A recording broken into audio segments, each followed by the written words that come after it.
From Salt Lake City, Utah, this is the Saturday Salt Lake City, afternoon Utah. session. Esta é a sessão da tarde de sábado da Conferência Geral Anual, número 190, de A Igreja de Jesus Cristo dos Santos dos Últimos Dias, com oradores selecionados entre as autoridades gerais e os líderes gerais da igreja. A música para esta sessão será apresentada pelo coro do Tabernáculo da Praça do Templo. Essa transmissão é um serviço público fornecido pela Bonneville Distribution. É proibida qualquer reprodução, gravação, transcrição ou outro uso deste programa sem autorização por escrito. O presidente Henry B. Eyring, segundo conselheiro na primeira presidência da igreja, dirigirá esta sessão.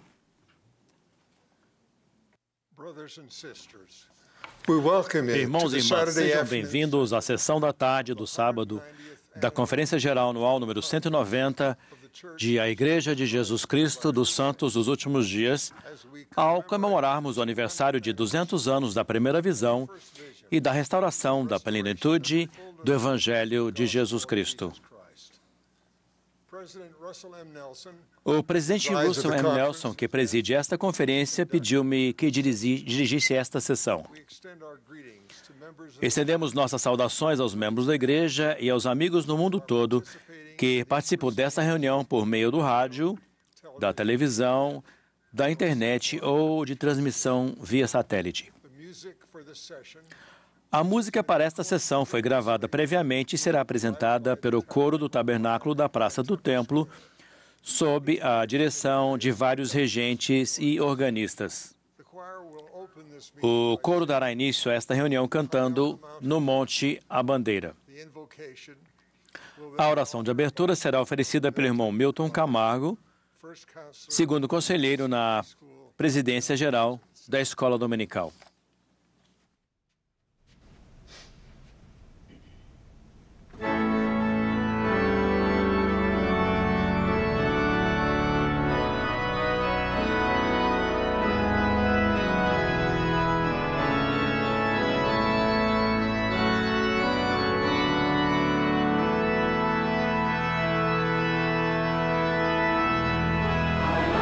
Mountains, all the valleys and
Our dear and kind Heavenly Father, Nosso querido e gentil bow before thee.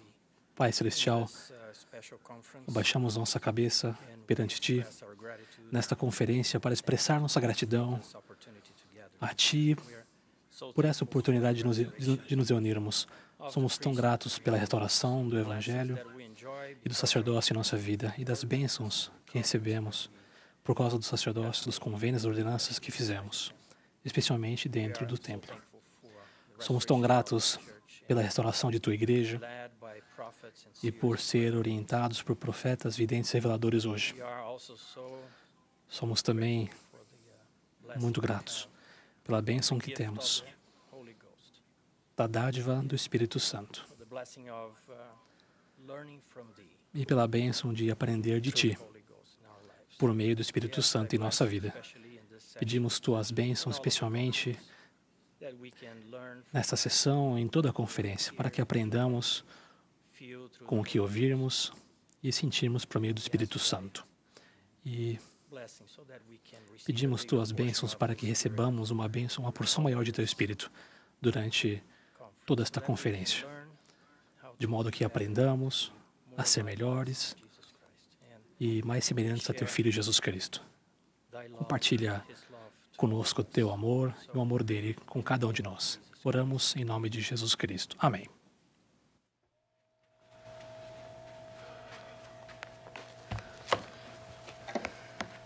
President Dallin H. Oaks. O presidente Will now Dallin present H. Oaks apresentará agora os líderes gerais e os 70 de área da igreja para voto de apoio.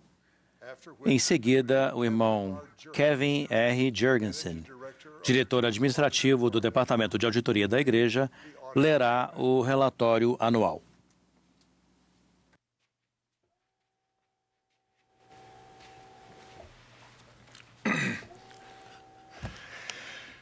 Brothers and sisters, I will now present to you the Irmãos e general irmãs, authorities apresento-lhes agora as autoridades gerais, os 70 de área e os líderes gerais da Igreja para voto de apoio. Please express your vote. Por gentileza, expressem seu voto do modo costumeiro, onde quer que estejam. There are those who Caso alguém se oponha a qualquer dos nomes propostos, pedimos que entre em contato com seu presidente de estaca. it is proposed that É proposto que apoiemos Russell Marion Nelson como profeta, vidente e revelador e presidente de A Igreja de Jesus Cristo dos Santos dos Últimos Dias. Harris Oak, Dallin Harris Oaks como primeiro conselheiro na primeira presidência e Henry Benyon Eyring como segundo conselheiro na primeira presidência. those in favor, Os que forem a favor, manifestem-se. those opposed, if any, may Os que se opuserem, se houver, manifestem-se. It is proposed that we sustain É proposto que apoiemos Dallin H. Oaks como presidente do Quórum dos 12 Apóstolos e M. Russell Ballard como presidente em exercício do Quórum dos 12 Apóstolos. Os que forem a favor, manifestem-se.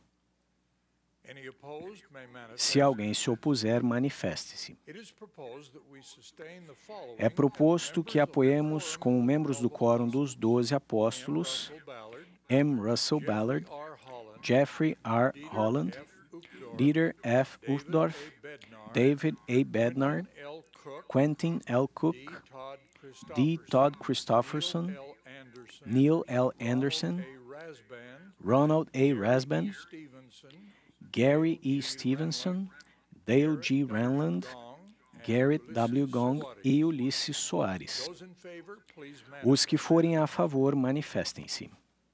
Any opposed may so indicate. Se alguém se opuser, manifeste-se. It is proposed that we sustain the É proposto que apoiemos os conselheiros na primeira presidência e o Quórum dos 12 Apóstolos como profetas, videntes e reveladores.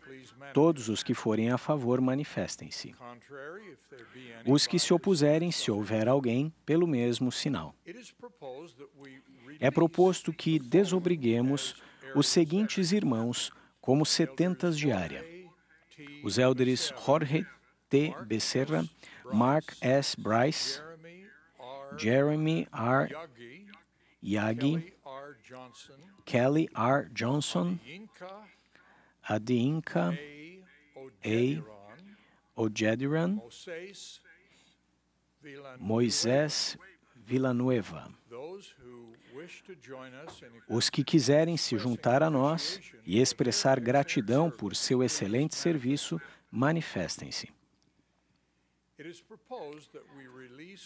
Com um voto de sincera gratidão, é proposto que desobriguemos a atual presidência geral dos rapazes, Stephen W. Owen como presidente, Douglas D. Holmes como primeiro conselheiro e M. Joseph Bruff como segundo conselheiro. Os que quiserem juntar-se a nós e expressar gratidão a esses irmãos por seu extraordinário serviço, manifestem-se.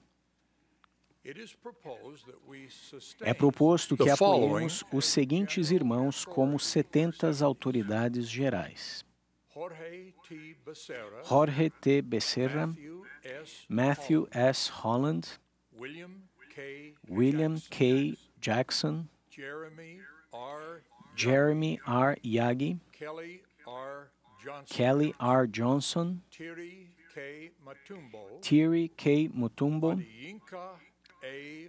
Adinka A. Ojediran, Ciro Schmel e Moisés Villanueva. Todos os que forem a favor, manifestem-se. Os que se opuserem, pelo mesmo sinal. É proposto que apoiemos os seguintes irmãos como 70 diária: J. D. Anderson, Faapito Auapau, Frederick K. Bali Jr., Kevin W. Birch, John W. Boswell III, José Francisco Beer, Suchat Chaikana, Matthew R. Clark, L. Guido Cristóbal, Edmark R. Dumas, Carlos A. Gabaldon, M. Andrew Galt, Clark G. Gilbert,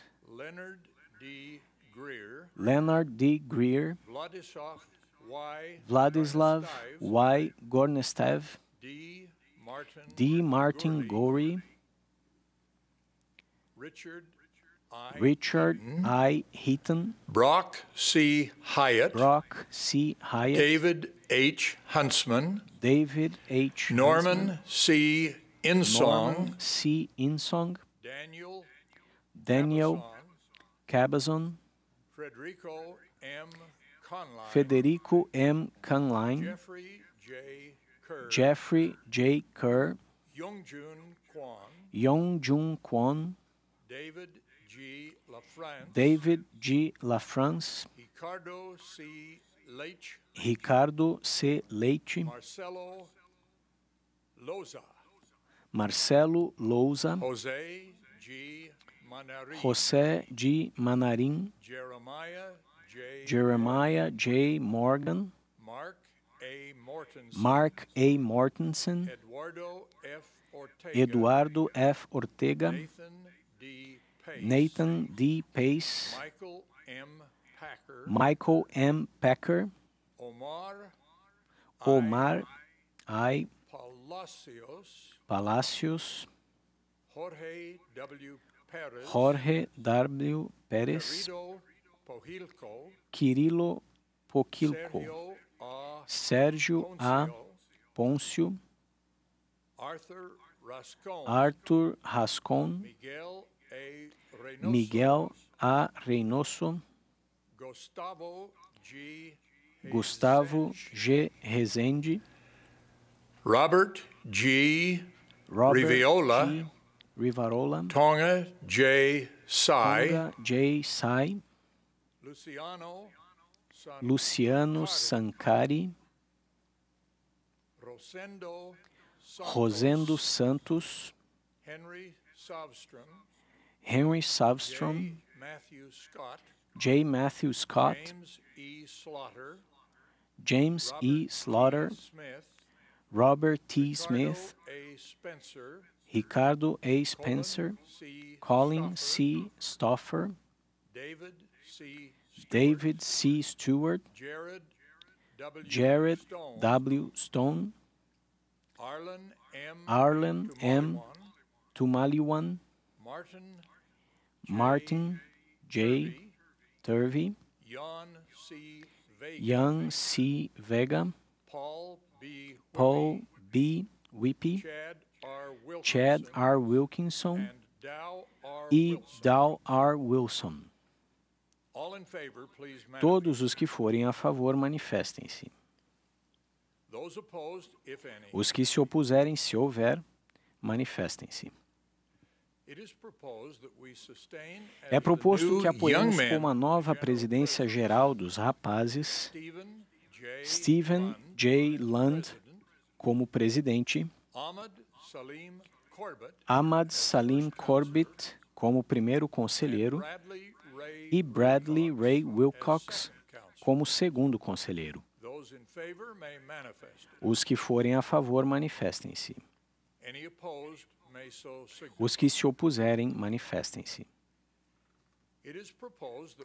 É proposto que apoiemos as demais autoridades gerais, setentas de área e líderes gerais, como atualmente constituídos. Todos os que forem a favor, manifestem-se. Os que se opuserem, se houver, manifestem-se. Mais uma vez, convidamos aqueles que se opuseram a quaisquer dos nomes propostos a entrar em contato com seu presidente de estaca. Obrigado por sua fé e por suas orações contínuas em favor dos líderes da igreja. Conforme anunciado, Kevin R. Jorgensen lerá o relatório de auditoria da igreja referente ao ano de 2019.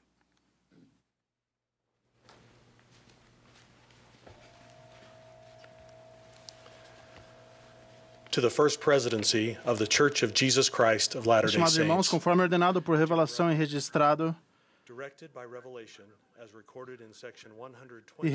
na seção 120 de Doutrina e Convênios, Conselho de Disposição dos Dízimos, formado pela primeira presidência, pelo Quórum dos 12 Apóstolos e pelo Bispado Presidente, autoriza a utilização dos fundos da Igreja.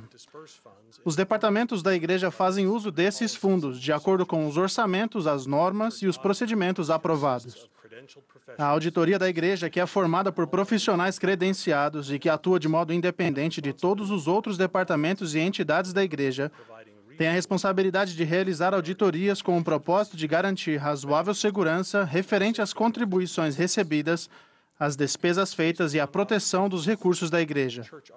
Com base nas auditorias realizadas, a opinião da auditoria da Igreja é a de que, em todos os aspectos materiais, as contribuições recebidas, as despesas e os recursos da Igreja no ano de 2019 foram registrados e administrados de acordo com as devidas práticas contábeis e com as normas e os orçamentos aprovados pela Igreja. A Igreja segue as práticas ensinadas a seus membros de se manter dentro do orçamento, evitar dívidas e economizar para momentos de necessidade. Respeitosamente, Departamento de Auditoria da Igreja Kevin R. Jorgensen, diretor administrativo.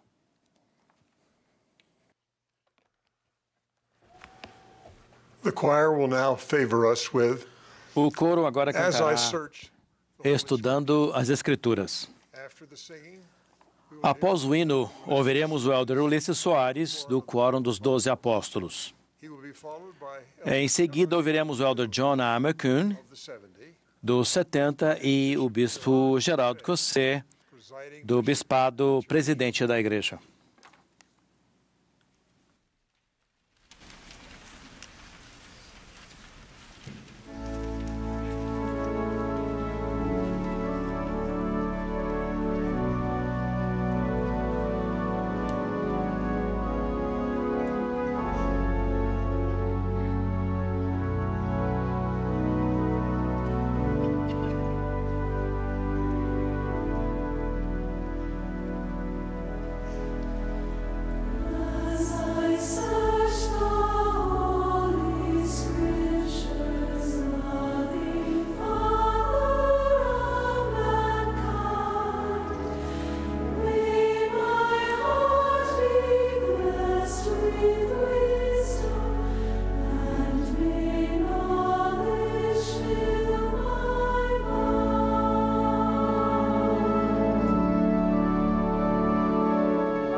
Em certa ocasião, enquanto estava reunido com os elders da igreja, o profeta Joseph Smith declarou: "Tirem o livro de Mórmon e as revelações, e onde está nossa religião? Não temos nada."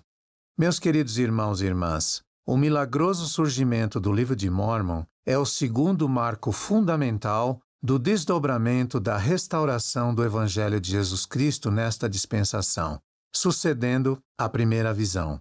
O livro de Mórmon é um testemunho do amor de Deus por seus filhos, do sacrifício expiatório divino e altruísta do Senhor Jesus Cristo e de seu triunfante ministério entre os nefitas logo após sua ressurreição. Ele também testifica que os remanescentes da casa de Israel se tornarão um por meio de sua obra nos últimos dias e que não foram rejeitados para sempre. Ao estudarmos sobre o surgimento desse sagrado livro de Escrituras nesses últimos dias, constatamos que todo esse processo foi milagroso, desde o profeta Joseph receber as placas de ouro de um santo anjo até sua tradução pelo dom e poder de Deus, sua proteção e sua publicação pela mão do Senhor. O despontar do livro de Mórmon teve início bem antes de Joseph Smith receber as placas de ouro das mãos do anjo Moroni. Profetas da antiguidade profetizaram sobre o advento desse livro sagrado em nossos dias. Isaías falou sobre um livro selado, dizendo que as pessoas contenderiam sobre a palavra de Deus quando o livro surgisse. Essas circunstâncias preparariam o cenário para que Deus realizasse sua obra maravilhosa e um assombro, fazendo com que a sabedoria dos seus sábios perecesse e o entendimento dos seus prudentes se escondesse, enquanto os mansos teriam cada vez mais regozijo no Senhor, e os necessitados entre os homens se alegrariam no Santo de Israel. Ezequiel falou que a vara de Judá, a Bíblia, e a vara de Efraim, o livro de Mórmon, seriam reunidas em uma. Tanto Ezequiel no Velho Testamento quanto Leí no livro de Mórmon mencionaram que elas seriam unidas com o intuito de confundir falsas doutrinas, estabelecer paz e nos levar a conhecer os convênios.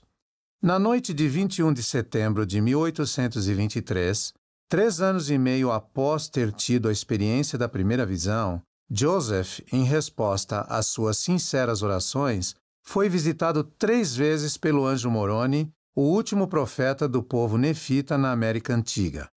No decorrer dessas visitas, as quais duraram toda a noite, Moroni disse a Joseph que Deus tinha uma obra maravilhosa para ele realizar, a tradução e a publicação ao mundo das palavras inspiradas de profetas antigos do continente americano. No dia seguinte, Joseph foi ao local, não muito longe de sua casa, onde as placas haviam sido enterradas por Moroni no final de sua vida, séculos antes. Lá, Joseph viu novamente Moroni, que o instruiu a se preparar para receber as placas no futuro. Nos 4 anos seguintes, no dia 22 de setembro de cada ano, Joseph recebeu de Moroni instruções adicionais a respeito de como o reino do Senhor deveria ser conduzido nos últimos dias.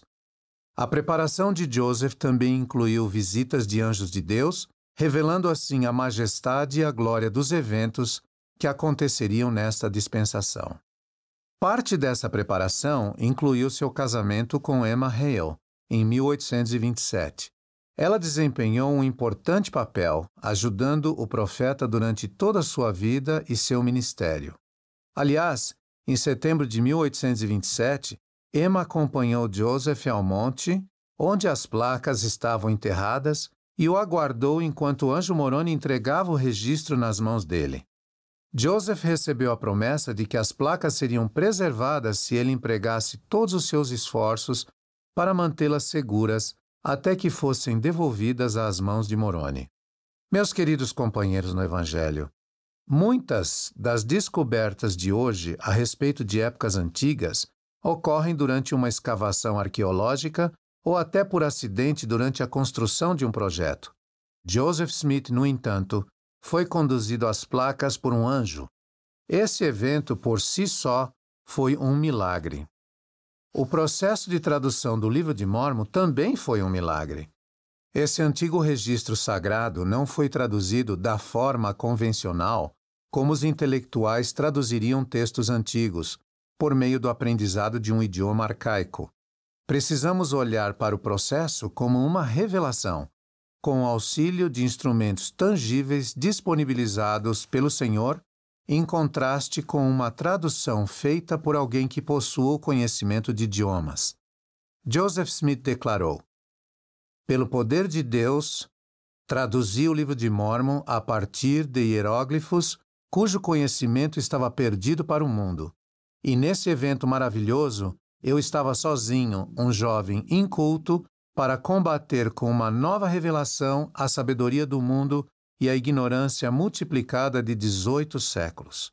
O auxílio do Senhor no tocante à tradução das placas, ou por assim dizer, a revelação delas, também fica evidente quando refletimos sobre o espaço de tempo milagrosamente curto em que Joseph as traduziu. Os escreventes de Joseph testificaram do poder de Deus que foi manifestado enquanto participavam da tradução do Livro de Mórmon. Oliver Cowdery disse certa vez: "Esses foram dias inesquecíveis. Ouvir o som de uma voz orientada pela inspiração do céu despertou neste peito a mais profunda gratidão.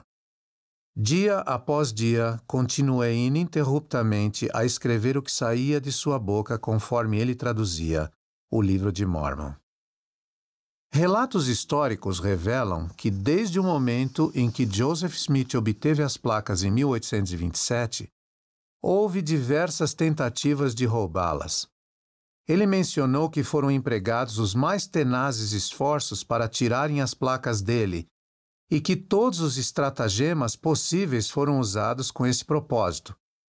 Joseph e Emma acabaram sendo forçados a se mudar de Manchester, Nova York, para Harmony, Pensilvânia, para que encontrassem um lugar seguro a fim de continuar o trabalho de tradução, longe de turbas e de indivíduos que desejavam roubar as placas. Conforme mencionado por um historiador, assim terminou a primeira e árdua etapa do encargo dado a Joseph de preservar as placas. No entanto, o registro estava a salvo. E em meio às dificuldades de preservá-lo, Joseph indubitavelmente havia aprendido muito a respeito dos caminhos de Deus e dos homens, o que lhe seria de grande valia no futuro. No decorrer da tradução do Livro de Mórmon, Joseph ficou sabendo que o Senhor escolheria testemunhas para ver as placas. Isso cumpre aquilo que o próprio Senhor estabeleceu quando disse que pela boca de 2 ou 3 testemunhas, toda palavra seria confirmada. Oliver Cowdery, David Whitmer e Martin Harris, que foram alguns dos companheiros iniciais de Joseph no estabelecimento da maravilhosa obra de Deus nessa dispensação, foram as primeiras testemunhas chamadas para prestar ao mundo um testemunho especial do Livro de Mórmon. Eles testificaram que um anjo, vindo da presença do Senhor, mostrou-lhes o antigo registro e que viram as gravações nas placas. Eles também testificaram que ouviram do céu a voz de Deus, declarando que o registro havia sido traduzido pelo dom e poder de Deus. Eles foram, então, ordenados a testificar a respeito disso ao mundo inteiro. O Senhor milagrosamente chamou mais 8 testemunhas para ver as placas de ouro pessoalmente e para ser testemunhas especiais da veracidade e da divindade do Livro de Mórmon. Eles testificaram que viram e cuidadosamente examinaram as placas e as gravações nelas feitas. Mesmo em meio a adversidades, perseguições e todo tipo de dificuldades, e mesmo com algumas dessas pessoas posteriormente hesitando em sua fé, essas 11 testemunhas escolhidas do Livro de Mórmon nunca negaram seu testemunho de que viram as placas. Joseph Smith não era mais a única pessoa com o conhecimento das visitas do anjo Moroni e da existência das placas de ouro. Lucy Mack Smith registrou que seu filho chegou em casa repleto de alegria após as testemunhas terem visto as placas.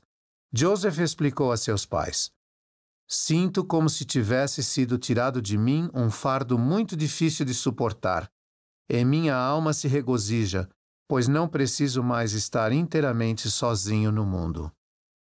Quando a tradução do Livro de Mórmon chegou ao fim, Joseph enfrentou muita oposição para publicá-lo. Ele conseguiu convencer um tipógrafo chamado Egbert B. Grandin, em Palmyra, Nova York, a imprimir o livro somente depois que Martin Harris, em um ato de grande fé e sacrifício, hipotecou sua fazenda como garantia pelos custos da impressão. Devido em parte à contínua oposição após a publicação do Livro de Mórmon, Martin Harris demonstrou sua fé ao vender 151 acres de sua fazenda para pagar todos os custos da publicação. Por meio de uma revelação dada ao profeta Joseph Smith, o Senhor instruiu Martin Harris a não se apegar à sua propriedade e a pagar os custos da impressão do livro, que contém a verdade e a palavra de Deus. Em março de 1830, os primeiros 5.000 exemplares do Livro de Mórmon foram publicados, e nos dias de hoje, mais de 180 milhões de exemplares já foram impressos em mais de 100 idiomas. Os fatos históricos e as testemunhas especiais do Livro de Mórmon testificam que seu surgimento foi realmente milagroso. No entanto, o poder desse livro não está alicerçado apenas em sua maravilhosa história, mas em sua mensagem poderosa e inigualável que mudou inúmeras vidas, incluindo a minha. Li o Livro de Mórmon inteiro pela primeira vez quando era um jovem aluno do seminário. Conforme recomendado por meus professores, iniciei a leitura começando por suas páginas introdutórias. A promessa contida nas primeiras páginas do livro ainda ressoa em minha mente. Pondere em seu coração e depois pergunte a Deus com fé, em nome de Cristo, se o livro é verdadeiro. Os que assim fizerem obterão, pelo poder do Espírito Santo, um testemunho de sua veracidade e divindade. Com essa promessa em mente, buscando sinceramente obter mais conhecimento sobre sua veracidade, e estando em espírito de oração, estudei o Livro de Mórmon, pouco a pouco, à medida que completava as designações semanais do seminário. Lembro-me como se fosse ontem de que um cálido sentimento gradualmente começou a dilatar minha alma e a preencher meu coração, iluminando meu entendimento e passando a se tornar mais e mais deleitoso, assim como descreveu Alma quando ensinou a seu povo a palavra de Deus. Através dessas preciosas experiências pessoais, o livro de Mórmon realmente se tornou a pedra angular que sustém minha fé em Jesus Cristo e meu testemunho da doutrina de seu Evangelho. Ele se tornou um dos pilares que testifica a mim a respeito do divino sacrifício expiatório de Cristo. Ele tornou-se um escudo ao longo de minha vida contra as tentativas do adversário de enfraquecer minha fé e incutir descrença em minha mente, e me dá coragem para destemidamente declarar ao mundo meu testemunho a respeito do Salvador. Meus queridos amigos, recebi meu testemunho do livro de Mórmon linha sobre linha, como um milagre em meu coração. Até os dias de hoje, esse testemunho continua a crescer, à medida que, com um coração sincero, procuro entender mais plenamente a palavra de Deus, conforme registrada nesse extraordinário livro de Escrituras. A todos os que ouvem minha voz hoje, eu os convido a fazerem parte do maravilhoso processo do surgimento do livro de Mórmon em sua própria vida. Prometo-lhes que, ao estudarem suas palavras em espírito de oração e de modo consistente, vocês poderão desfrutar em sua vida as promessas e as ricas bênçãos nelas contidas. Reitero mais uma vez a promessa que ressoa em suas páginas de que, se perguntardes a Deus o Pai Eterno em nome de Cristo, se estas coisas não são verdadeiras, e se perguntardes com um coração sincero e com real intenção, tendo fé em Cristo, Ele misericordiosamente vos manifestará a verdade delas pelo poder do Espírito Santo. Asseguro a todos vocês que Ele lhes dará a resposta de uma maneira muito pessoal, assim como o fez comigo e com muitas outras pessoas em todo o mundo. Sua experiência será tão gloriosa e sagrada como foram as experiências de Joseph Smith, das primeiras testemunhas e de todas as pessoas que buscaram receber um testemunho da integridade e da credibilidade desse livro sagrado. Presto meu testemunho de que o livro de Mórmon é realmente a palavra de Deus. Testifico que esse registro sagrado expõe as doutrinas do Evangelho, delineia o plano de salvação e explica aos homens o que devem fazer para ganhar paz nesta vida e salvação eterna no mundo vindouro. Testifico que ele é o instrumento de Deus para levar a efeito a coligação de Israel em nossos dias e para conduzir as pessoas a conhecerem seu Filho Jesus Cristo. Testifico que Deus vive e que nos ama, e que seu Filho Jesus Cristo é o Salvador do mundo, a principal pedra de esquina de nossa religião. Digo essas coisas no sagrado nome de nosso Redentor, nosso Mestre e nosso Senhor, o próprio Jesus Cristo. Amém. The Book of Mormon is indeed the Word of God. I testify that this sacred record puts forth the doctrines of the gospel, outlines the plan of salvation, and tells men what they must do to gain peace in this life and eternal salvation in the life to come. I testify that the Book of Mormon is God's instrument to bring about the gathering of Israel in our day and to help people to come to know His Son, Jesus Christ. I testify that God lives and loves us, and His Son, Jesus Christ, is the Savior of the world, the chief cornerstone of our religion.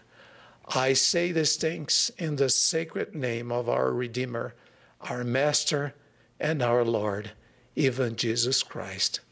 Amen. Amen.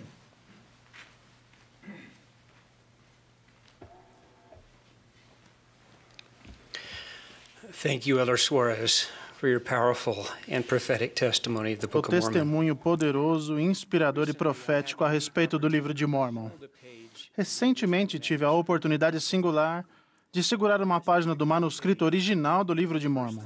Nessa página em particular, pela primeira vez nesta dispensação, estas fortes palavras de Nefe foram registradas. Eu irei e cumprirei as ordens do Senhor, porque sei que o Senhor nunca dá ordem aos filhos dos homens, sem antes preparar um caminho pelo qual suas ordens possam ser cumpridas. Ao segurar essa página, fui tomado de profunda gratidão pelos esforços de Joseph Smith, que tinha 23 anos quando traduziu o livro de Mormon pelo dom e poder de Deus. Também me senti grato pelas palavras do jovem Nephi, que havia recebido a dificílima tarefa de obter de Labão as placas de latão. Nephi sabia que, se continuasse a se concentrar no Senhor, ele teria sucesso ao cumprir o que o Senhor havia ordenado. Ele permaneceu concentrado no Salvador durante sua vida, apesar de ter sofrido tentações, provações físicas e até traição por parte de alguns de seus familiares próximos. Nephi sabia em quem podia confiar, logo após exclamar, "Oh, que homem miserável sou! Sim, meu coração se entristece por causa de minha carne." Nephi declarou, "Meu Deus tem sido meu apoio, guiou-me através de minhas aflições no deserto e salvou-me das águas do grande abismo." Como seguidores de Cristo, não somos poupados de desafios e provações em nossa vida.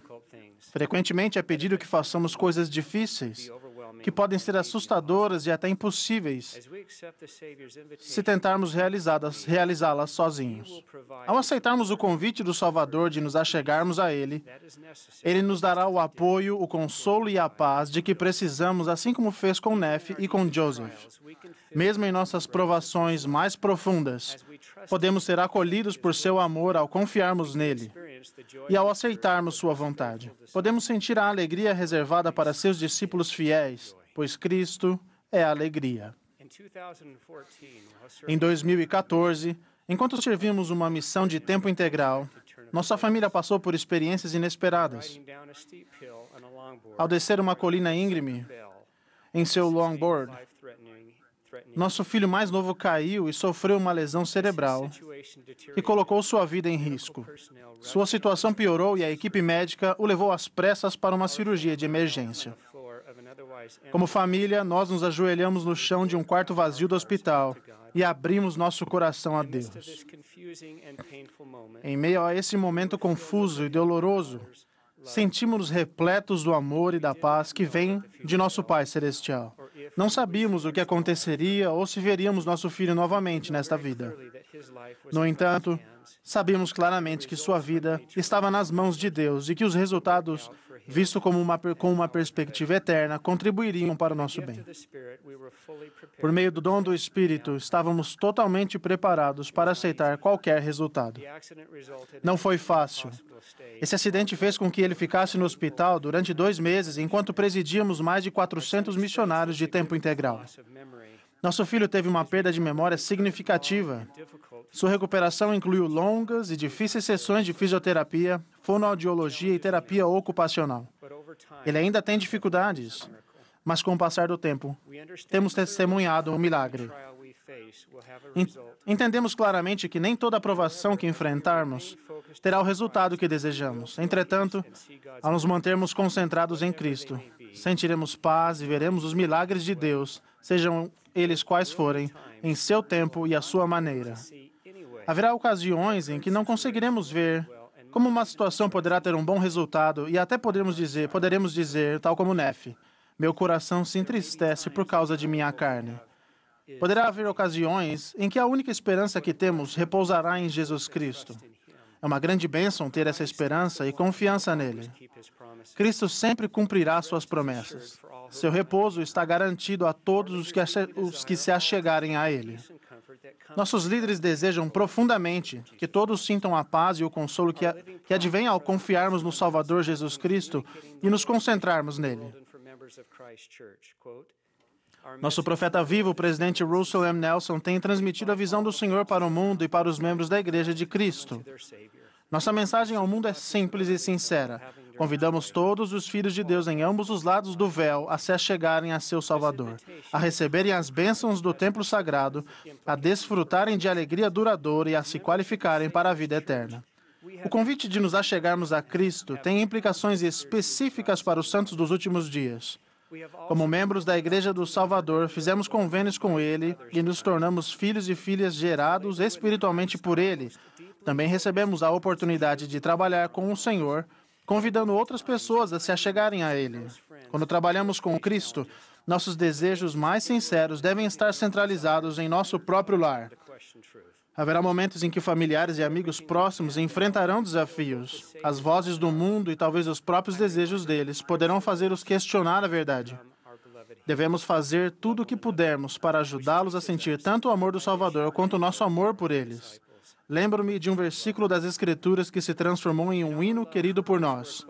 Amai-vos uns aos outros, que nos ensina: por isso saberão que sois meus discípulos se vos amardes uns aos outros.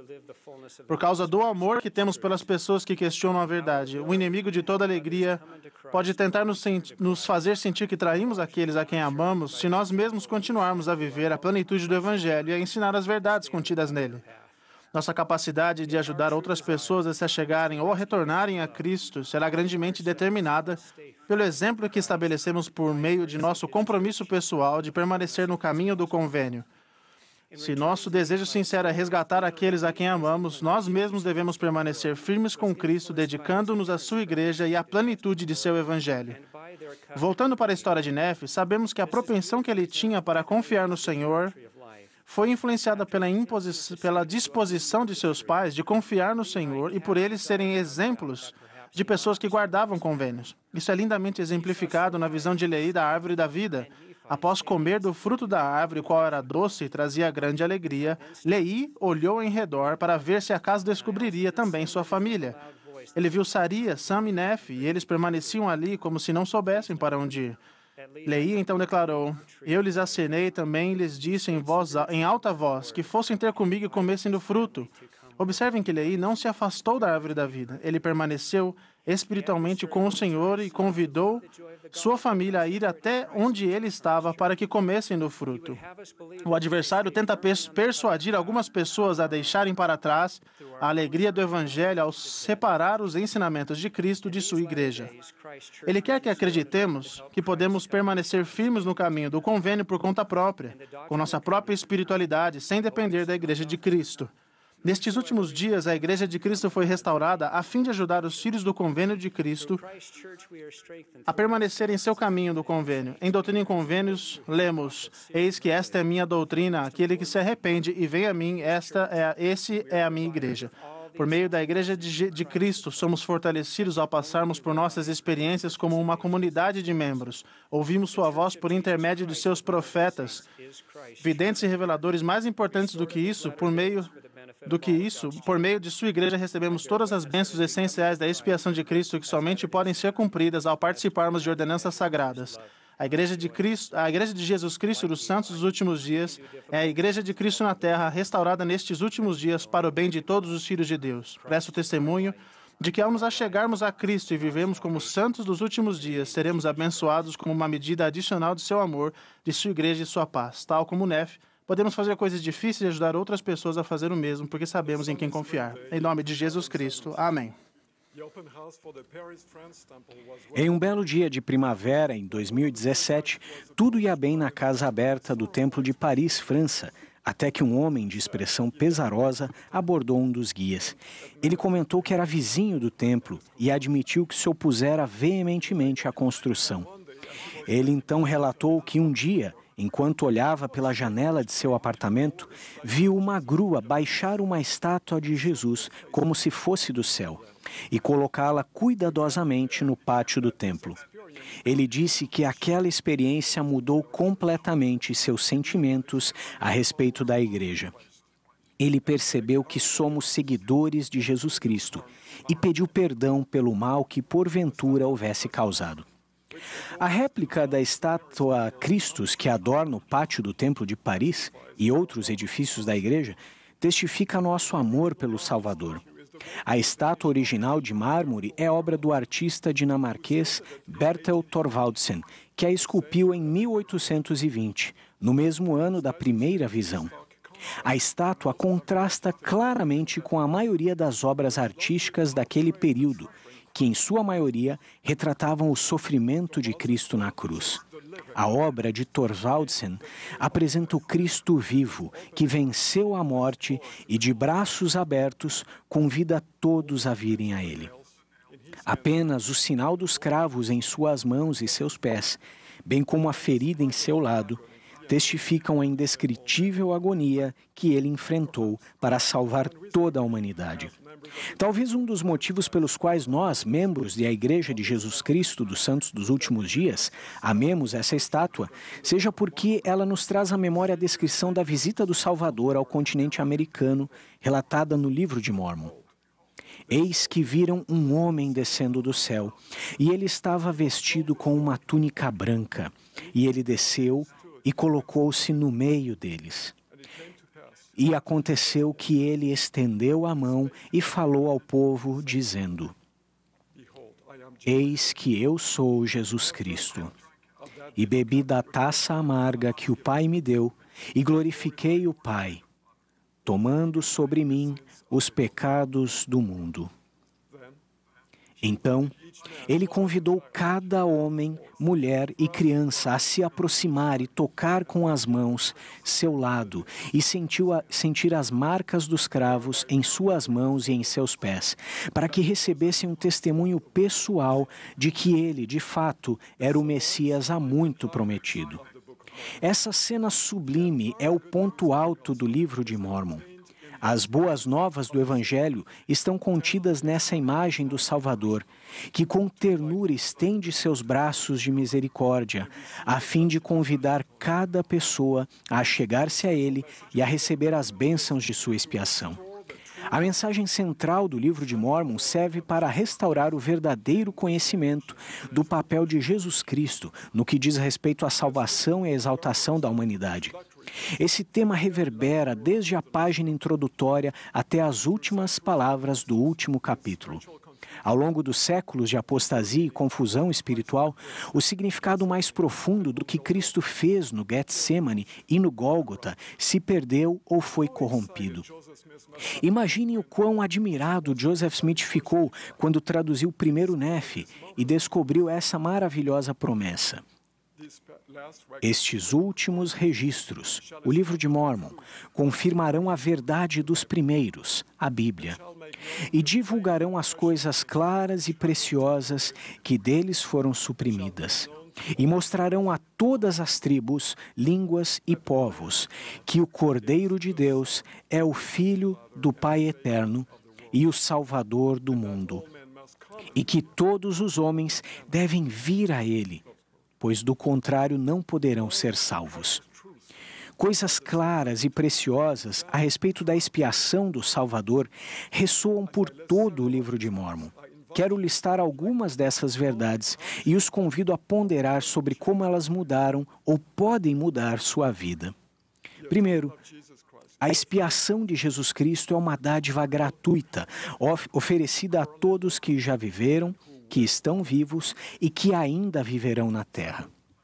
Segundo, além de carregar o fardo de nossos pecados, o Cristo tomou sobre si nossas dores, nossas enfermidades, nossos sofrimentos, nossas doenças e todas as aflições inerentes à condição mortal do homem. Não existe angústia, dor ou tristeza que ele não tenha sofrido por nós. Terceiro, o sacrifício expiatório do Salvador permite que superemos as consequências negativas da queda de Adão, inclusive a morte física. Por causa de Cristo, todos os filhos de Deus nascidos nesta terra, a despeito de sua retidão, vivenciarão a reunião de seu espírito e de seu corpo, por meio do poder da ressurreição, e retornarão a Ele para serem julgados segundo suas obras. Quarto, por outro lado, o recebimento da plenitude das bênçãos da expiação do Salvador está condicionado à nossa diligência em vivermos a doutrina de Cristo. Em seu sonho, Leí viu o caminho estreito e apertado que conduz à árvore da vida. Seu fruto, que representa o amor de Deus e é expresso por meio das ricas bênçãos da expiação de Cristo, é a mais preciosa e mais desejável, e a maior de todas as dádivas de Deus. Para ter acesso a esse fruto, Devemos exercer fé em Jesus Cristo, arrepender-nos, dar ouvidos à palavra de Deus, receber as ordenanças essenciais e cumprir os convênios sagrados até o fim de nossa vida. Quinto, por meio de sua expiação, Jesus Cristo não apenas limpa nossos pecados, mas também provê o poder capacitador por meio do qual seus discípulos conseguem despojar-se do homem natural, progredir linha sobre linha e crescer em santidade, até que um dia se tornem perfeitos, à imagem de Cristo, qualificados para viver novamente com Deus e para herdar todas as bênçãos do reino do céu. Outra verdade reconfortante contida no livro de Mórmon é que, apesar de seu alcance infinito e universal, a expiação do Senhor é uma dádiva profundamente pessoal e íntima, personalizada para cada um de nós. Da mesma forma que Jesus convidou cada discípulo nefita a tocar suas feridas, ele morreu por cada um de nós individualmente, como se eu ou vocês fôssemos a única pessoa na Terra. Ele nos faz o convite pessoal de achegar-nos a Ele e de termos acesso às maravilhosas bênçãos de sua expiação. A natureza pessoal da expiação de Cristo se torna mais real ao ponderarmos sobre o exemplo de grandes homens e mulheres no livro de Mórmon. Entre eles estão Enos, Alma, Zezron, o rei Lamone e sua esposa, e o povo do rei Benjamim. Sua história de conversão e seu vibrante testemunho são a prova viva de que nosso coração e nossa vida podem ser transformados por meio da infinita bondade e misericórdia do Senhor. O profeta Alma fez a seu povo esta pergunta crucial: se haveis experimentado uma mudança no coração, se haveis sentido o desejo de cantar o cântico do amor que redime, eu perguntaria: podeis agora sentir isso? Essa pergunta é vital hoje, pois como discípulos do Senhor, seu poder redentor deve sempre acompanhar-nos, motivar-nos e mudar-nos dia após dia. Podemos reformular a pergunta de Alma da seguinte maneira: quando foi a última vez que vocês sentiram a doce influência da expiação do Salvador em sua vida? Isso acontece quando sentimos uma bela e doce alegria tomar conta de nós e prestar testemunho à nossa alma de que nossos pecados estão perdoados. Ou quando provações dolorosas parecem ter se tornado mais fáceis de suportar. Ou quando o nosso coração se abranda e somos capazes de perdoar alguém que tenha nos magoado. Ou então, quando percebemos que nossa capacidade de amar e de servir ao próximo aumentou, ou que o processo de santificação está nos tornando uma pessoa diferente, moldada pelo exemplo do Salvador. Presto testemunho de que todas essas experiências são reais evidências de que nossa vida pode ser modificada por meio da fé em Jesus Cristo e em sua expiação. O livro de Mórmon esclarece e expande nosso conhecimento sobre essa dádiva suprema. Ao estudá-lo, vocês ouvirão a voz do Cristo vivo, que os convida a se achegarem a Ele. Prometo que, se aceitarem esse convite e moldarem sua vida de acordo com o exemplo de Jesus, a influência redentora dele virá à sua vida. Pelo poder do Espírito Santo, o Salvador vai transformá-los dia após dia, até o dia perfeito, quando, conforme ele declarou, vocês verão a sua face e saberão que ele é. Em nome de Jesus Cristo, amém.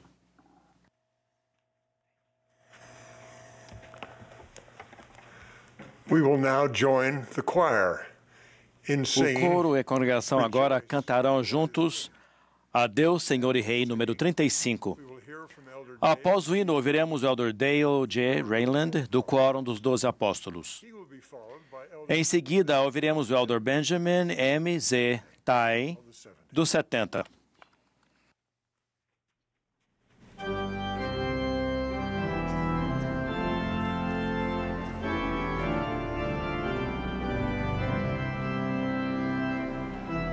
This is the 190th Esta Annual é a General Conferência Conference Geral Anual número 190 de A Igreja de Jesus Cristo dos Santos dos Últimos Dias.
Throughout time, even Através dos and tempos, especially during difficult, mesmo e especialmente em épocas difíceis, os profetas têm nos incentivado a nos lembrar da grandiosidade de Deus e a ponderar sobre o que Ele tem feito por nós como indivíduos, famílias e povo. Essa orientação se encontra em todas as Escrituras, mas é bem mais predominante no Livro de Mórmon. A página de título explica que o propósito do Livro de Mórmon é mostrar aos remanescentes da casa de Israel as grandes coisas que o Senhor fez por seus antepassados. O Livro de Mórmon se encerra com o apelo de Moroni. Eis que desejo exortar-vos, quando lerdes estas coisas, a vos lembrardes de quão misericordioso tem sido o Senhor para com os filhos dos homens e a meditardes sobre isso em vosso coração. A consistência do apelo dos profetas para que reflitamos sobre a bondade de Deus é notável. Nosso Pai Celestial deseja que nos lembremos de sua bondade e da bondade de seu Filho amado, não para a sua própria satisfação, mas pela influência que tal lembrança tem sobre nós. Quando pensamos em sua bondade, nossa perspectiva e nossa compreensão são ampliadas. Ao refletirmos sobre sua compaixão, tornamos-nos mais humildes, mais fervorosos na oração e mais constantes. Uma comovente experiência que tive com um paciente mostra como a gratidão pela generosidade e pela compaixão pode nos transformar. Em 1987, conheci Thomas Nielsen, um homem notável que precisava de um transplante cardíaco. Ele tinha 63 anos de idade e morava em Logan, Utah, nos Estados Unidos. Depois de seu serviço militar durante a Segunda Guerra Mundial, ele se casou com Donna Wilkes, do templo de Logan, Utah. Ele se tornou um vigoroso e bem-sucedido pedreiro.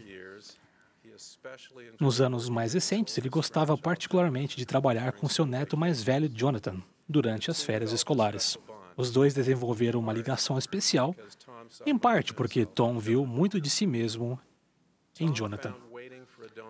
Tom percebeu que a espera por um doador era algo frustrante. Ele não era necessariamente um homem paciente. Sempre fora capaz de estabelecer e cumprir metas por meio de trabalho árduo e pura determinação. Sofrendo com problemas cardíacos, com a vida paralisada, Tom às vezes me perguntava o que eu estava fazendo para acelerar o processo.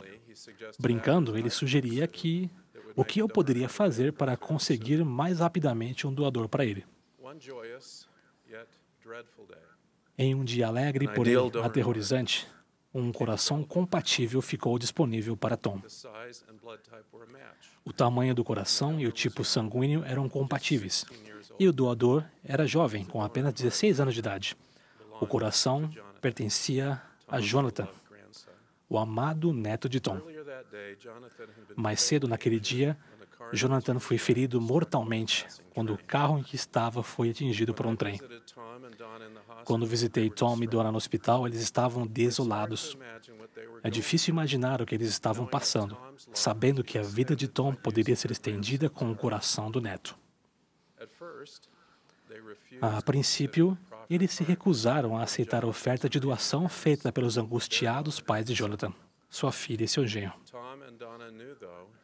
Tom e Donna sabiam, no entanto, que Jonathan tivera a morte cerebral e compreenderam que suas orações para que Tom encontrasse um doador não haviam causado o acidente de Jonathan. Não, o coração de Jonathan era uma dádiva que poderia abençoar Tom em sua necessidade. Eles reconheceram que algo de bom poderia advir daquela tragédia e decidiram aceitar a doação. Os procedimentos do transplante transcorreram bem. Posteriormente, Tom se tornou um homem diferente. A mudança foi além de uma saúde melhor ou mesmo gratidão. Ele me disse que refletia todas as manhãs sobre Jonathan, sobre a filha e o genro, sobre a dádiva que havia recebido e sobre o que ela implicava. Embora seu humor e sua determinação natos continuassem bem aparentes, percebi que Tom estava mais solene, pensativo e bondoso. Tom viveu mais 13 anos após o transplante, tempo que ele, de outra forma, não teria a seu dispor. Em seu obituário estava escrito que o tempo lhe permitiu tocar a vida de sua família e de outras pessoas com generosidade e amor. Ele foi um benfeitor e um exemplo de otimismo e determinação.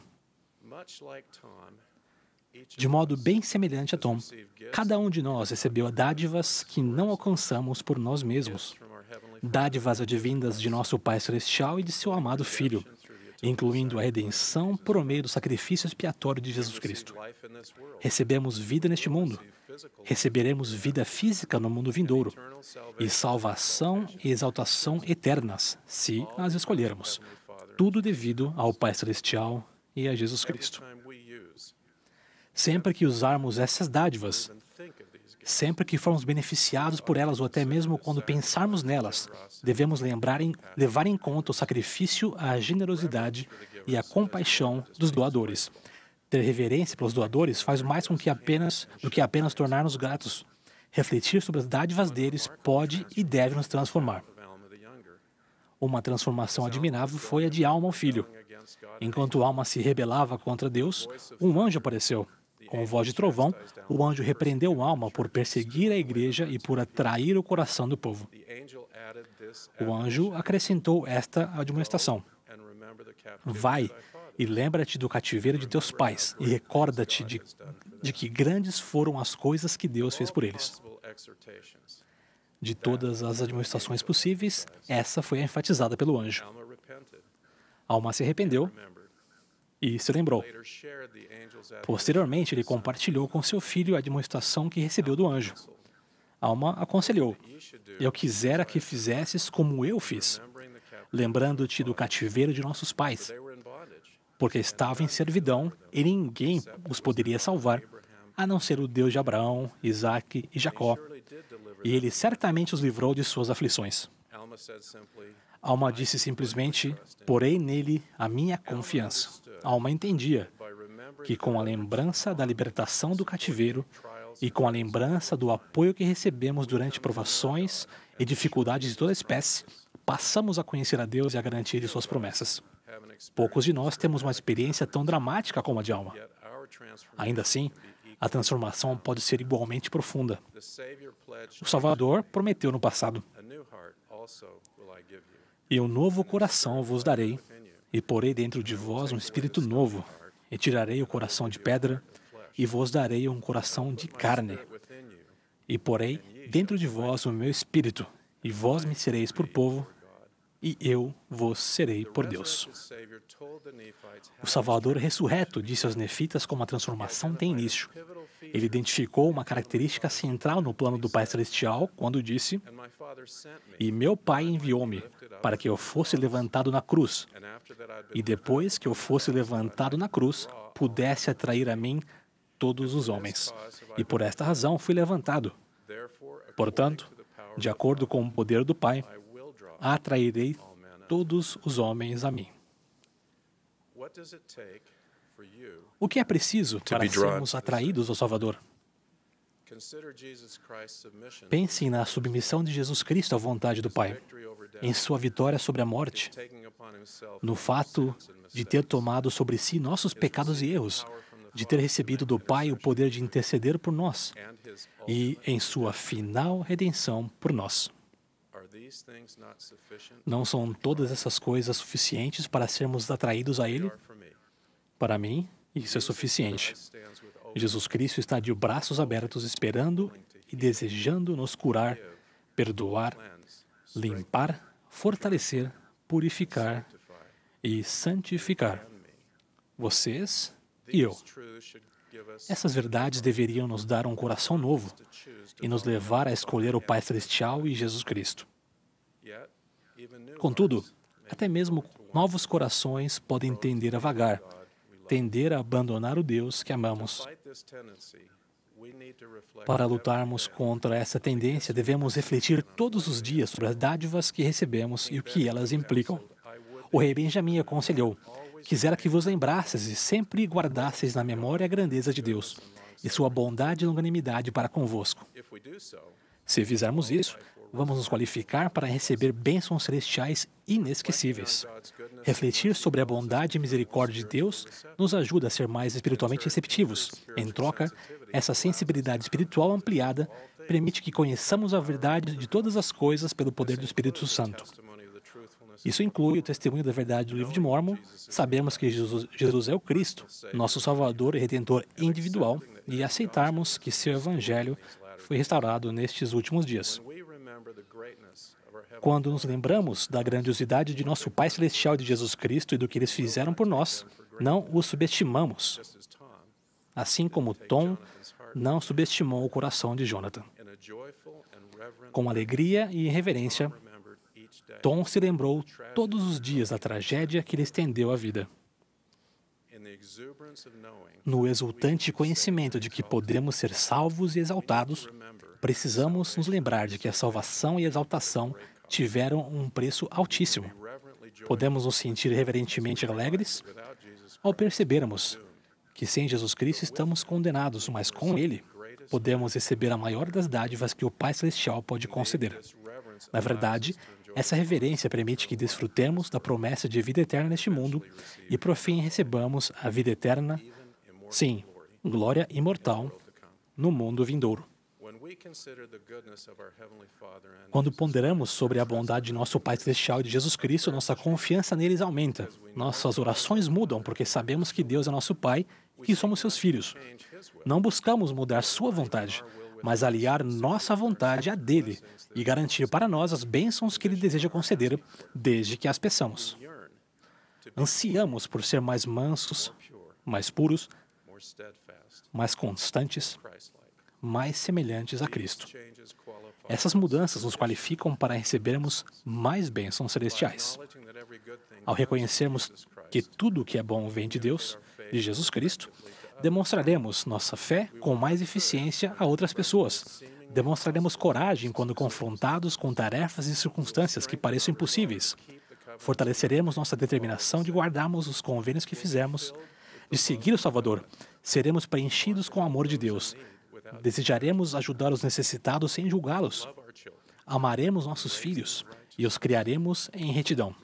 Conservaremos a remissão de nossos pecados e sempre nos regozijaremos. Esses são os frutos extraordinários de nos lembrarmos da bondade e da misericórdia de Deus. Em contrapartida, o Salvador admoestou: em nada ofende o homem a Deus, ou contra ninguém está acesa sua ira, a não ser contra os que não confessam sua mão em todas as coisas e não obedecem a seus mandamentos. Não creio que Deus se sinta insultado quando nos esquecemos dele. No entanto, acho que ele fica profundamente decepcionado. Ele sabe que nos privamos da oportunidade de ser atraídos a ele quando não nos lembramos dele e da sua bondade. Com isso, perdemos a oportunidade de se aproximar dele e de receber as bênçãos específicas que ele prometeu. Eu os convido a se lembrarem todos os dias da grandiosidade do Pai Celestial e de Jesus Cristo e do que eles têm feito por vocês. Permitam que sua consideração pela bondade deles prenda firmemente seu coração errante a eles. Ponderem sobre sua compaixão e serão abençoados com mais sensibilidade espiritual e se tornarão mais semelhantes a Cristo. Contemplar sua empatia vai ajudá-los a se manter fiéis até o fim, até que sejam recebidos no céu e habitem com Deus em um estado de felicidade sem fim. Nosso Pai Celestial, referindo-se a seu amado Filho, disse: ouve-o. Ao atenderem a essas palavras e ouvirem, lembrem-se, alegre e reverentemente, de que o Salvador ama restaurar o que vocês não podem restaurar. Ama curar feridas que vocês não são capazes de curar. Ama consertar o que está irreparavelmente quebrado. De que lhes compensa por qualquer injustiça que lhes tenha sido infligida e que ama curar corações, mesmo que se encontrem despedaçados. Ao refletir sobre as dádivas recebidas de nosso Pai Celestial de Jesus Cristo, conheci seu infinito amor e sua compaixão inconcebível para com todos os filhos do Pai Celestial. Esse conhecimento me mudou e vai mudá-los também. Em nome de Jesus Cristo. Amém.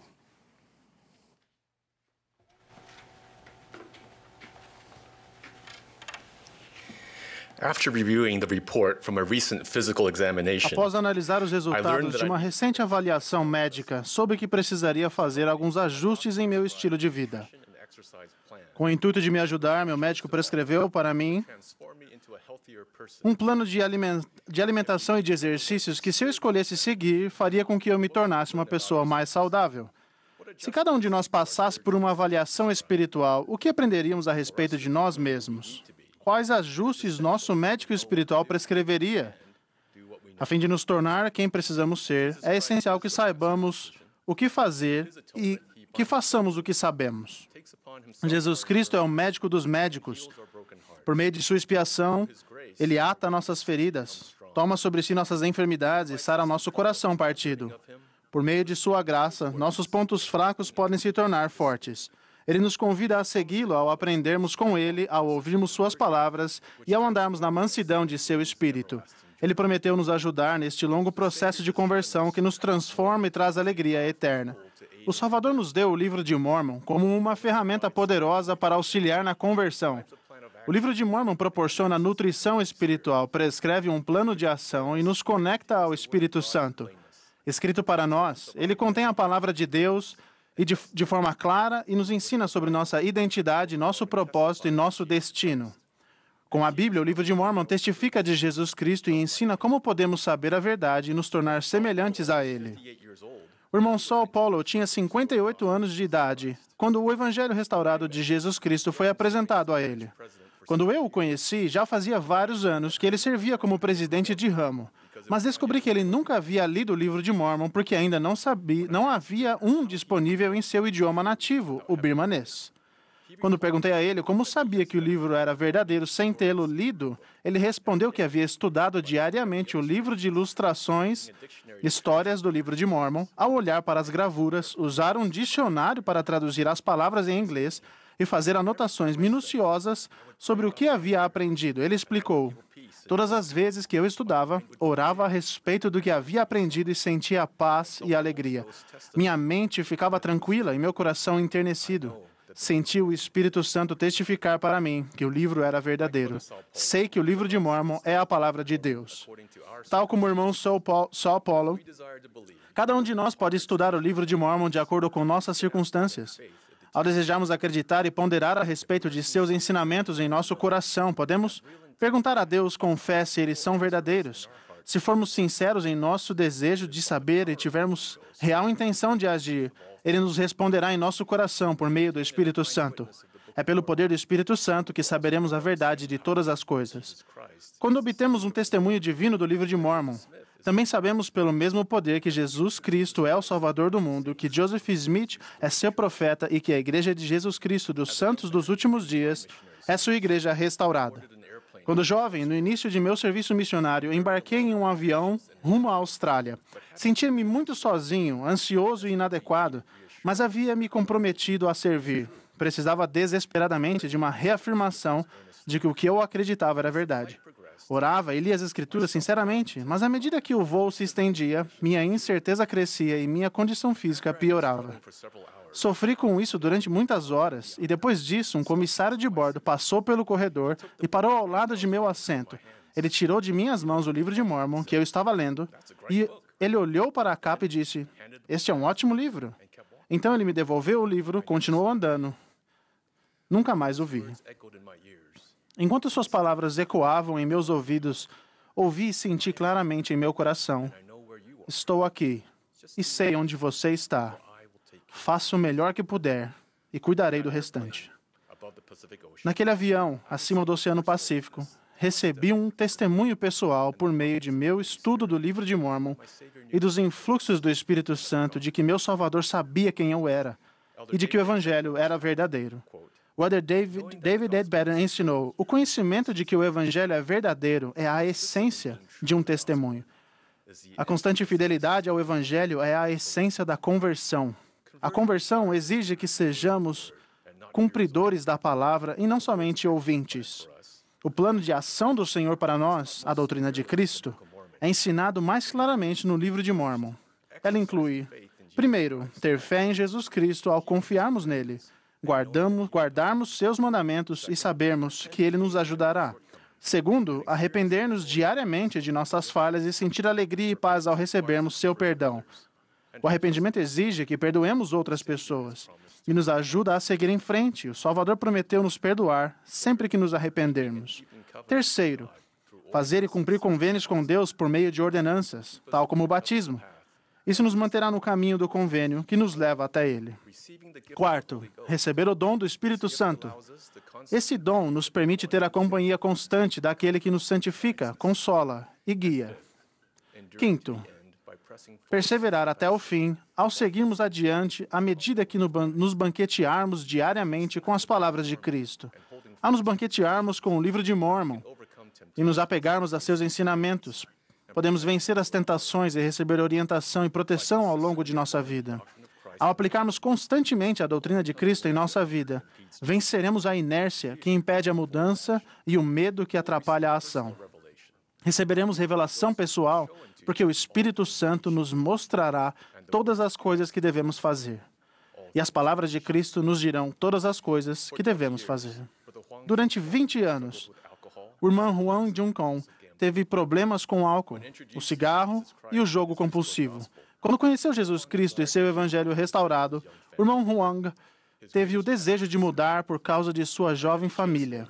Seu maior desafio foi parar de fumar. Ele era um fumante compulsivo e intenso e tinha tentado parar de fumar muitas vezes, mas não conseguia. Um dia, estas palavras do livro de Mórmon foram fixadas em sua mente, com um coração sincero e com real intenção. Apesar de ter falhado em tentativas anteriores, ele sentiu que talvez pudesse mudar com a ajuda do Pai Celestial e de Jesus Cristo.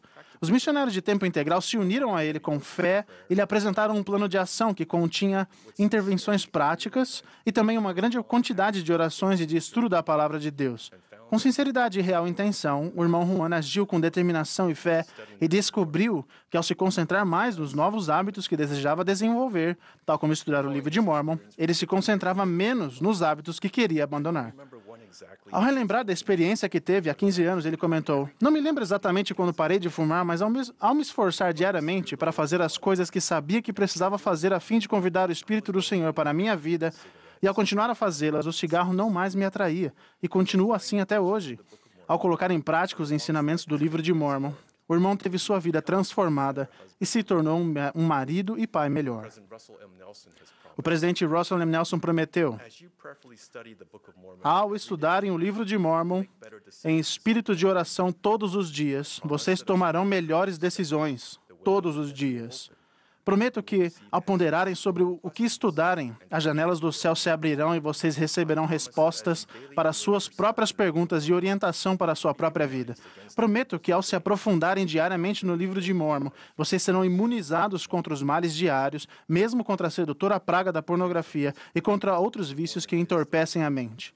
Queridos amigos, o livro de Mórmon é a palavra de Deus, e nos aproximaremos dele se estudarmos esse livro. Ao colocarmos suas palavras à prova, receberemos um testemunho de sua veracidade. Ao vivermos de acordo com seus ensinamentos com consistência, não desejaremos mais praticar o mal. Nosso coração, semblante e natureza serão transformados para nos tornarmos mais semelhantes ao Salvador. Presto o meu firme testemunho de que Jesus é o Cristo, nosso Salvador, Redentor e amigo. Em nome de Jesus Cristo. Amém.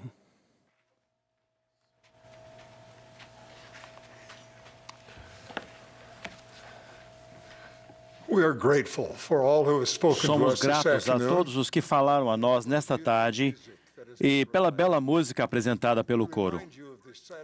Lembramos aos irmãos e às irmãs que a sessão de sábado à noite terá início às 21 horas, horário de Brasília. A gravação previamente feita da transmissão nacional do programa Música e Palavras de Inspiração será apresentada amanhã das 12h30 às 13 horas, horário de Brasília. A sessão da manhã de domingo da conferência terá início logo após a transmissão desse programa. O último orador dessa sessão será Gary E. Stevenson, do Quórum dos 12 Apóstolos. Após suas palavras, o coro encerrará esta reunião cantando Louvamos. A oração de encerramento será então oferecida pelo Elder Ruben V. Alio, dos 70.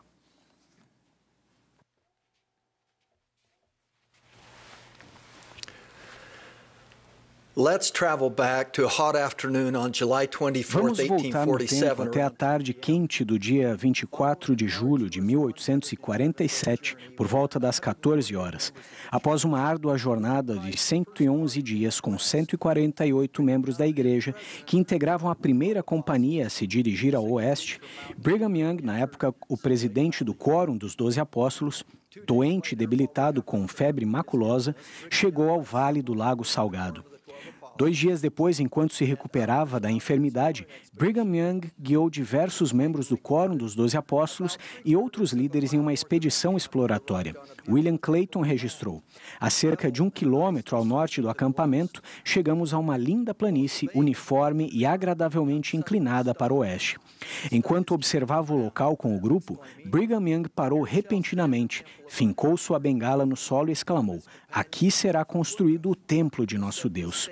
Um de seus companheiros de jornada era o elder Wilford Woodruff, que disse que aquela declaração o tocou como um raio, e ele então fixou um galho no chão para marcar o local indicado pelo presidente Young. 40 acres foram selecionados para o templo e foi decidido que a cidade seria estabelecida em quadras perfeitas, de norte a sul e de leste a oeste, com o templo no centro.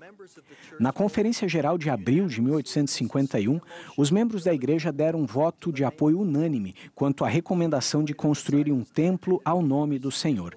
2 anos depois, no dia 14 de fevereiro de 1853, o local foi dedicado por Heber C. Kimball em uma cerimônia pública, na qual muitos santos estiveram presentes e a abertura de terra para a fundação do templo de Salt Lake foi realizada. Alguns meses depois, no dia 6 de abril, as grandes pedras de esquina do templo foram colocadas e dedicadas, com sofisticadas cerimônias que incluíram pessoas uniformizadas, fanfarras e uma comitiva liderada por líderes da igreja, partindo do antigo tabernáculo em direção ao local do templo, onde foram feitas orações e discursos na colocação de cada uma das 4 pedras. Na cerimônia de abertura de terra, o presidente Young relembrou que ele tinha recebido uma visão quando pisou naquele lugar pela primeira vez, enquanto observavam o vale, e declarou: eu soube, assim como sei agora, que esse seria o local em que um templo deveria ser erigido. Estava diante de mim. 10 anos depois, Brigham Young compartilhou a seguinte visão profética na Conferência Geral de outubro de 1863. Quero ver o templo construído de uma maneira que ele perdure por todo o milênio. Esse não será o único templo que construiremos. Existirão centenas deles, construídos e edificados ao Senhor. Esse templo será conhecido como o primeiro templo construído pelos santos dos últimos dias nas montanhas. Quero que esse templo se perpetue como um monumento da fé, da esperança e da industriosidade dos santos de Deus nas montanhas. Relembrar essa breve história me deixa admirado com a visão profética de Brigham Young. Primeiro, por assegurar, na medida do possível, e usando os métodos de construção disponíveis na época e no local, que o templo de Salt Lake seria construído de uma maneira a perdurar por todo o milênio. E depois, ao profetizar sobre o crescimento do número de templos em todo o mundo, centenas de templos. Assim como Brigham Young, nossos profetas modernos supervisionam com grande cuidado o templo de Salt Lake. Ao longo dos anos, a primeira presidência tem se aconselhado, de tempos em tempos, com o bispado presidente para assegurar que a fundação do templo de Salt Lake esteja sólida. Quando servi no bispado presidente, a pedido da primeira presidência, fizemos uma análise total da propriedade do templo de Salt Lake, incluindo uma avaliação das técnicas de construção e dos recentes avanços em design sísmico.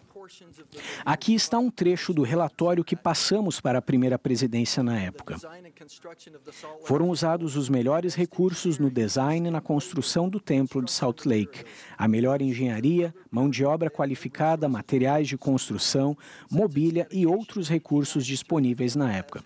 Desde sua dedicação em 1893, o templo tem estado firme e servido como um farol de fé e de esperança, uma luz para as pessoas.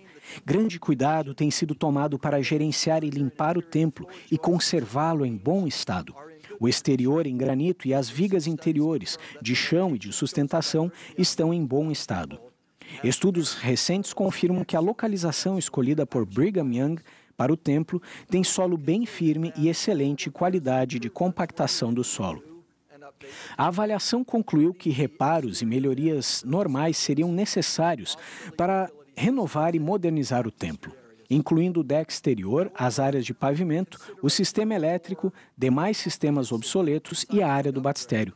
Entretanto, foi também recomendada uma modernização sísmica independente, mais abrangente, começando na fundação do templo até o topo. Como talvez se lembrem, o próprio Brigham Young esteve envolvido em muitos detalhes da construção da fundação original, que tem cumprido bem seu propósito nos últimos 127 anos. O pacote de modernização sísmica recém-proposto utilizaria tecnologia de isolamento de base, que não foi prevista na construção original. Essa é considerada a proteção para terremotos mais moderna da engenharia. Essa tecnologia recente em seu desenvolvimento começa no início da fundação do templo, fornecendo uma sólida defesa contra danos por terremotos. Resumidamente, ela fortalece a estrutura do templo para permanecer inabalável, mesmo quando a terra e os arredores sofrerem com impactantes eventos sísmicos. A renovação do templo com essa tecnologia foi anunciada pela primeira presidência no ano passado. Sob a direção do bispado presidente, a construção começou há alguns meses, em janeiro de 2020. A conclusão está prevista para daqui a aproximadamente 4 anos. Ao refletir sobre os próximos 4 anos desse lindo, nobre, sublime e imponente templo de Salt Lake, eu os vejo como um período de renovação, em vez de um período de restrição. De maneira semelhante, podemos nos perguntar como essa grande renovação do templo de Salt Lake nos inspira a passar por uma renovação, reconstrução, restauração, revitalização ou um renascimento espiritual.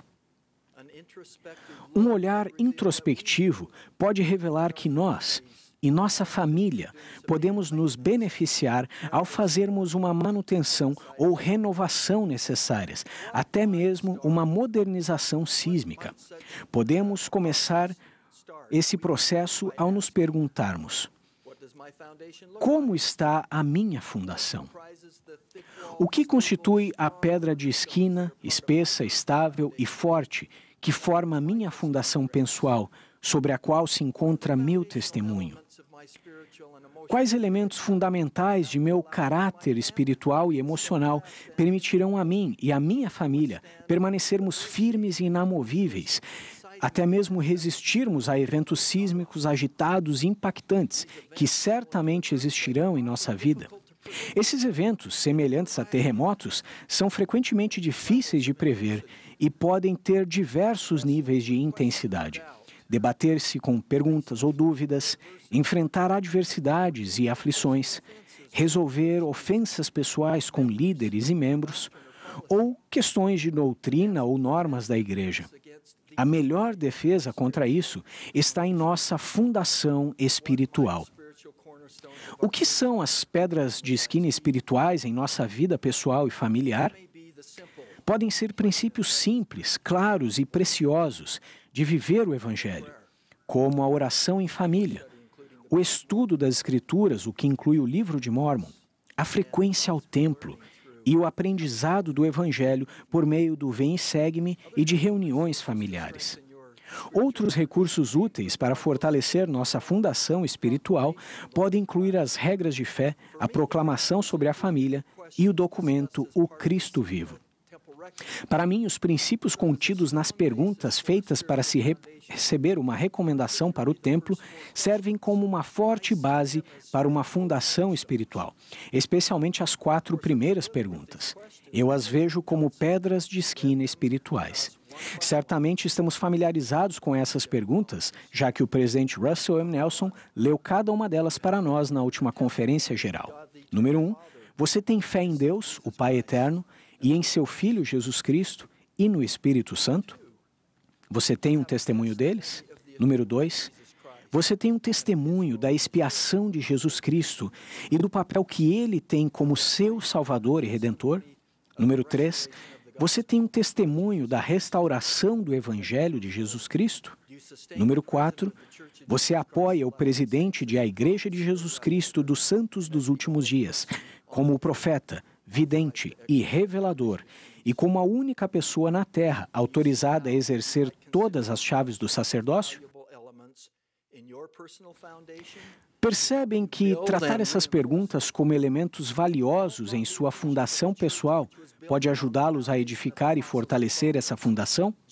Paulo ensinou os Efésios sobre uma igreja que foi edificada sobre o fundamento dos apóstolos e dos profetas, de que Jesus Cristo é a principal pedra da esquina, no qual todo o edifício, bem ajustado, cresce para templo santo no Senhor. Uma das maiores alegrias de minha vida tem sido me familiarizar com membros da igreja em todo o mundo, que são um exemplo de fé em Jesus Cristo e em seu Evangelho, e me inspirar neles. Eles têm um firme fundamento pessoal que os permite suportar eventos sísmicos com entendimento seguro, a despeito de seus sofrimentos e de suas dores. Para expor isso de uma maneira mais pessoal, recentemente falei no funeral de uma jovem, radiante e linda mãe e esposa, uma amiga de nossa família. Ela era uma destemida jogadora profissional de futebol quando conheceu seu marido e se casou com ele, que na época era estudante de odontologia. Eles foram abençoados com uma linda filha que era muito precoce. Nossa amiga lutou valentemente contra várias formas de câncer por 6 anos desafiadores.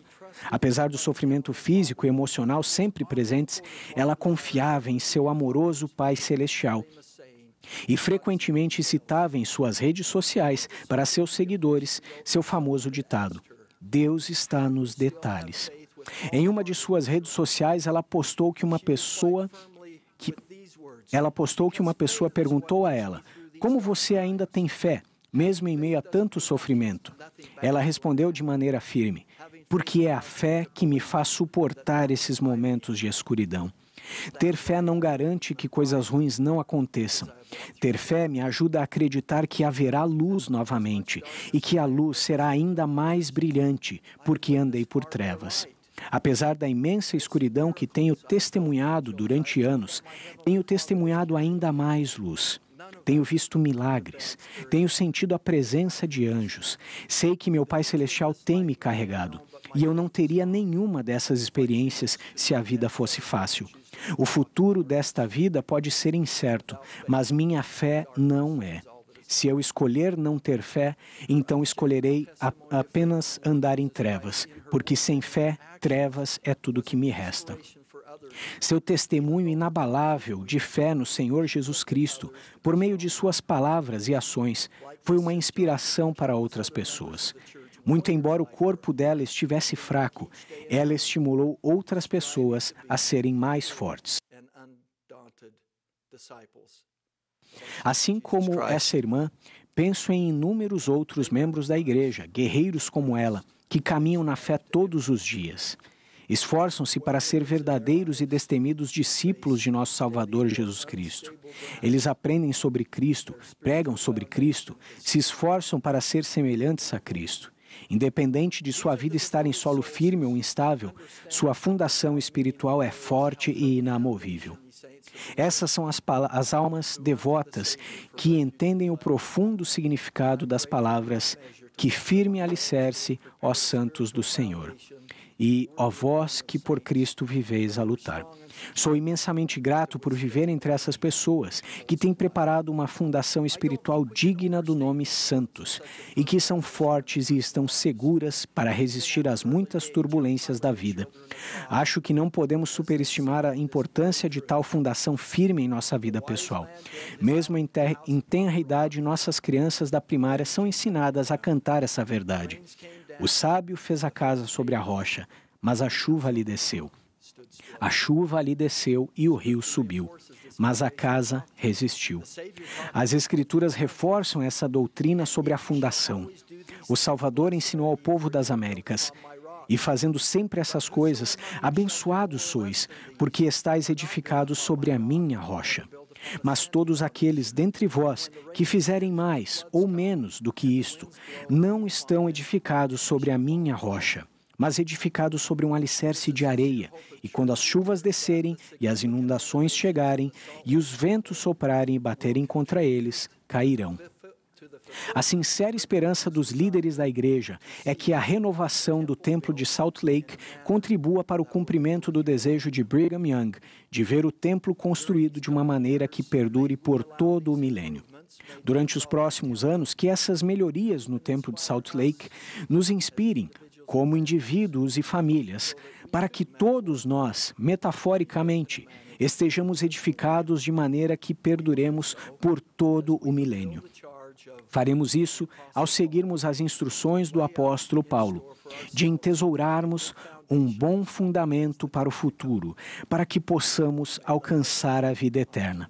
É minha fervorosa oração que nosso fundamento espiritual seja firme e inamovível, que nosso testemunho da expiação de Jesus Cristo e de seu papel como nosso Salvador e Redentor se torne nossa própria pedra de esquina. No sagrado nome de Jesus Cristo. Amém. Our dear Heavenly Father, nosso querido Pai Celestial, ao concluir esta conferência geral, somos gratos, com o nosso coração repleto de alegria, pelas coisas que recém ouvimos e pelas coisas que sentimos. No início desta sessão, nós pedimos que Teu Espírito estivesse conosco ao aprendermos a ouvir e ter resposta às nossas orações. Somos gratos por aqueles que foram recentemente chamados a Teu serviço neste dia, nesta conferência. Oramos para que possa abençoar cada um deles. Somos gratos por vivermos nestes dias desafiadores, nos quais os céus estão abertos mais uma vez. Somos gratos por viver em dias com profetas vivos e videntes e reveladores, e que lideram Tua igreja e Teu povo. Somos tão gratos pelo dom do livro de Mórmon. Juntamente com a Bíblia, tem sido uma grande bênção em nossa vida. Nosso amado Pai Celestial, queremos expressar nosso amor por Ti. Nós o amamos tanto. Nosso coração, nossas mãos, nossos atos estão diante de Teus pés. Estamos ansiosos para seguir-Te ao nos esforçarmos, para nos tornar mais santos, ao tentar renovar e rededicar nossa vida a Ti. Em nome de Jesus Cristo. Amém.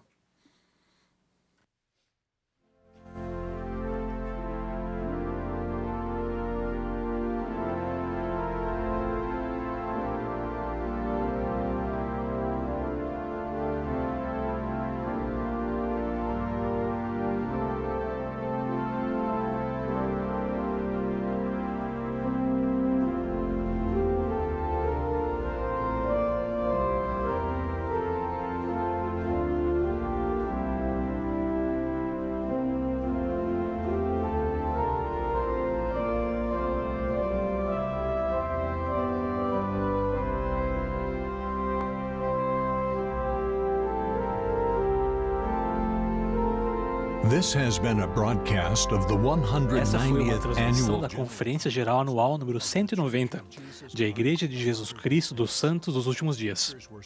Os oradores foram selecionados entre as autoridades gerais e os líderes gerais da igreja. A música para esta sessão foi apresentada pelo coro do Tabernáculo da Praça do Templo. Essa transmissão foi fornecida como serviço público pela Bonneville Distribution. É proibida qualquer reprodução, gravação, transcrição ou outro uso deste programa sem autorização por escrito.